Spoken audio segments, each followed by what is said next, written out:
A USS Crazy Horse production. Mission Golden Cage Hive at the Bravo Fleet Crossroads Fleet Action. Chapter 1, Part 1, The Shakedown Run. The chirping of the consoles echoed throughout the bridge as the crew hurries to do their duties on this brand new ship.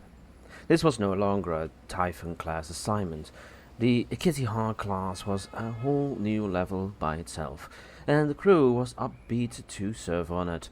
There was no combat in sight, no drama to be noticed, and only pure raw excitement to put this ship to the test in its new shakedown run. An older Bajoran stood there looking at the pad that a junior officer had given her.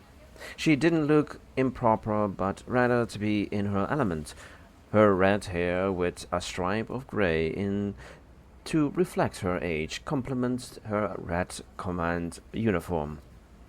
Captain, a young woman also in red uniform and, ironically, with long dark red hair resting on her shoulder, had entered the bridge and came to a halt at the oldest woman's side. The woman gave a nod to the junior officer before handing back the pad and looked at the woman who just got her attention. "Ah, you must be Commander Davids, fresh from Kusanagi." "Yes, ma'am, Lieutenant Commander Rena Davids, your new executive officer on board the USS Crazy Horse," Rena replied formally, trying to find her footing before this veteran captain that stood before her. "I heard quite a lot about your accomplishments, Captain Joda, but I do wish to state my condolences for the loss of your previous ship, the USS Alcar." A brief grief and pain crossed the oldest woman's face as her well-balanced poker face returned. Her eyes briefly went to the helm, where she saw her chief flight officer talking. She noticed the young officer did not react to the mention of her previous command, but her feathers gave away her pain as well. Looking back at Rena, she gave a soft smile to the young woman. "Thank you for your kind words. I am indeed Captain Vilo Joda, the new captain of this vessel." She lowers her voice a bit and leans in. "While I appreciate your kind words, there are former members of the Akkad on this ship as well. The wound of that loss is still very fresh. So let's not mention it again." She leans back. "Well, with you here, please provide me an update on the crew and when we are ready to test the new ship." Mentioning that there were other crew members that lost their friends or perhaps family on that ship serving on the Crazy Horse was something that Rena did not realize. She looked around, noticing some awkward shuffling of some crew, but they were trying their best to ignore the mention. "Right, I apologize for the inconsideration."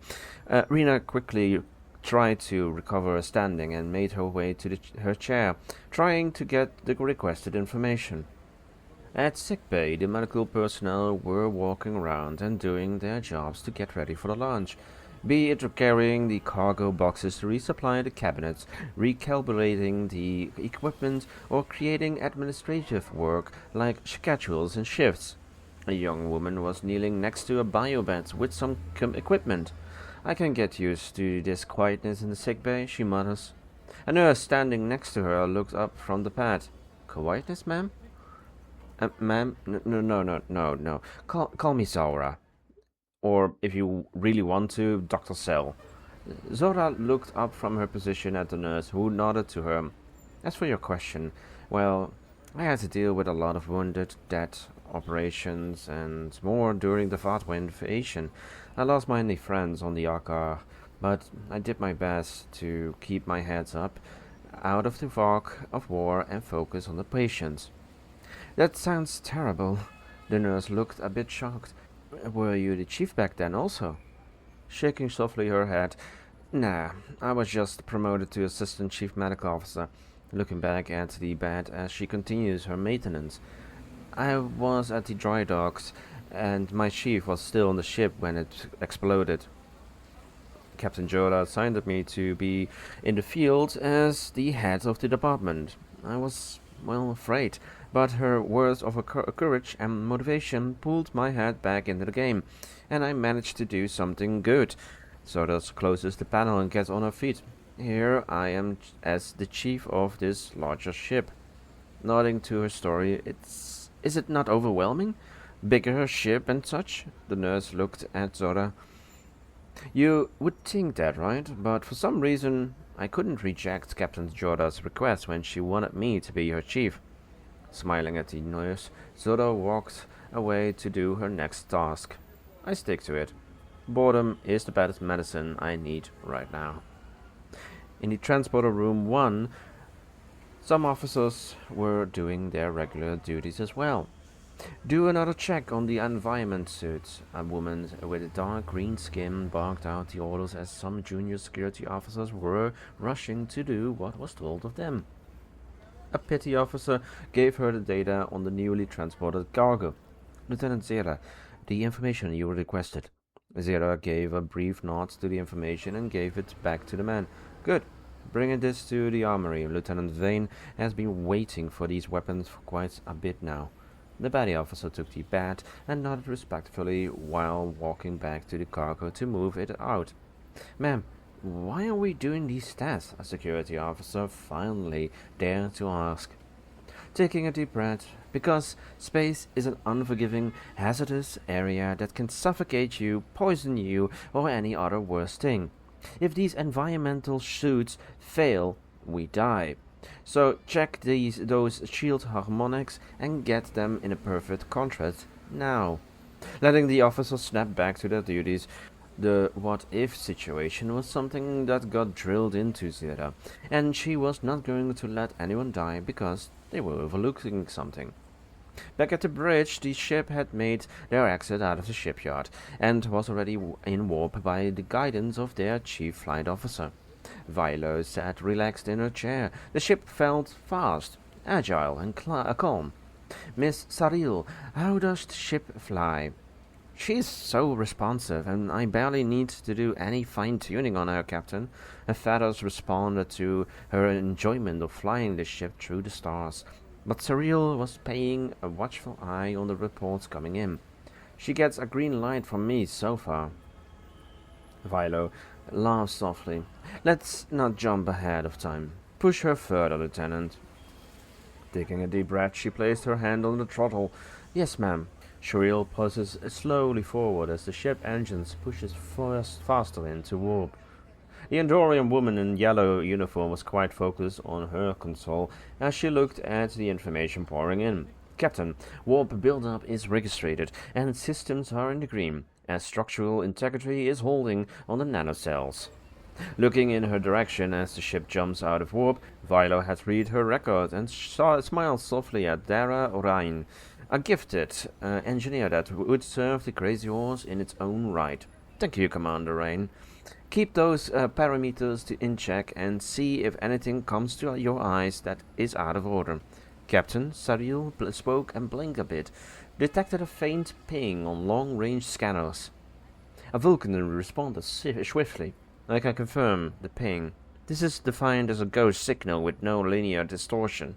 I shall do a proper testing on the equipment, Captain, but for now it can be dismissed as a sensor ghost caused by our sensors. Vilo nodded, and thank you for your swift answer and logical response, Lieutenant Prin. Lieutenant Cyril, please continue your warp test. The ship jumps into warp once again. However, this time something was off. Vibrations were felt throughout the ship. The bridge crew looked slowly around, hearing metal tearing itself apart, but Dara responded. Scan still in the green. Hull integrity is in 100%. This is not a mechanical failure, Captain. But the vibration does not stop. No, it develops further into a shudder, rippling through these decks. Cyril shrugs in surprise as her eyes widen. Ma'am, the space ahead, it seems to fold. Like, I've never seen this before. I cannot avoid it. With a raised voice, she desperately tries to regain control. Philo, the rumbling elder voice echoed through the bridge, the only person who addressed the captain with her first name as he looked at the data.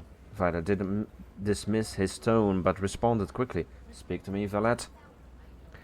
He shrugged a bit, but Valant looked at his captain. "If my readings are right, which is difficult because most sensors are going haywire with what we are seeing, it's screaming at me that these are chronometric distortions. This is not a fault, nor a nebula. This is a ripple left behind by the loom. I advise you to drop out of warp. That is the only way to avoid it." Looking back at Saril, "Do it!" Punching the buttons, the Crazy Horse engines turn off, forcing an emergency exit of the warp field. The ship shakes heavily, with the crew thrown from the positions, and light flicker from the red to a sickly, dim, emergency blue. The inertial dampers are groaning heavily. Viola managed barely to hold on to her chair as she looked up at the chaotic status report, but the initial comms only emit static. Looking at the master systems display, she saw it went dark at her side. Chiefs on the bridge started to gather any information, but Rena responded first. "Systems are black, no response." As the crew looked at the view screen that was flickering before it got off, they saw an oily rift opening that was directly in their path before it turned off. The ship lights slowly turned off.